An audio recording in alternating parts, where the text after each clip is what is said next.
అంత సీనియర్ సభ్యుడు ఎల్ఏ మినిస్టర్గా పనిచేసిన అంటుండు.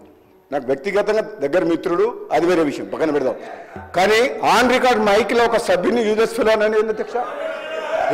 అంటే మీరు ఏంది అంటే మీరు ఈ అసెంబ్లీ తెలంగాణ ఇచ్చిన కాంగ్రెస్ పార్టీ ప్రజలు ఆశీర్వదించి మీ ప్రభుత్వాన్ని చక్కగా ముఖ్యమంత్రి గారి నాయకత్వంలో మా డిప్యూటీ సీఎం నాయకులు మంచి పనులు చేస్తుంటే మీకు జీర్ణించుకోలేదు. ఏం మాట్లాడాలి? అరే ప్రజలు వింటున్నారు అధ్యక్ష. తెలంగాణ ప్రజలు కొట్లాడిన తెలంగాణ రాష్ట్రం తెచ్చుకున్నది ఆత్మగౌరవం కోసం. అటువంటి ఆత్మగౌరవం కోసం ఆంధ్ర ప్రజలు, ఈ తెలంగాణ ప్రజలు తెలంగాణ రాష్ట్రాన్ని నడపలేరు అన్నారు. కానీ ఈరోజు మీరు ఏమనుకున్నారు? మీరే పర్మనెంట్, ఇక మీరు ఎవరు రారనుకున్నారు. తెలంగాణ ప్రజలు ఆశీర్వదిస్తే కాంగ్రెస్ పార్టీ వచ్చింది. అసలు వీళ్ళు ప్రభుత్వాన్ని నడపలేరు అనుకున్నారు.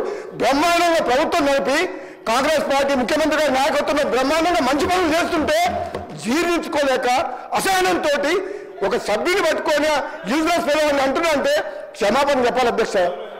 క్షమాపణ చెప్పాలి అధ్యక్ష. అది చాలా అన్యాయం.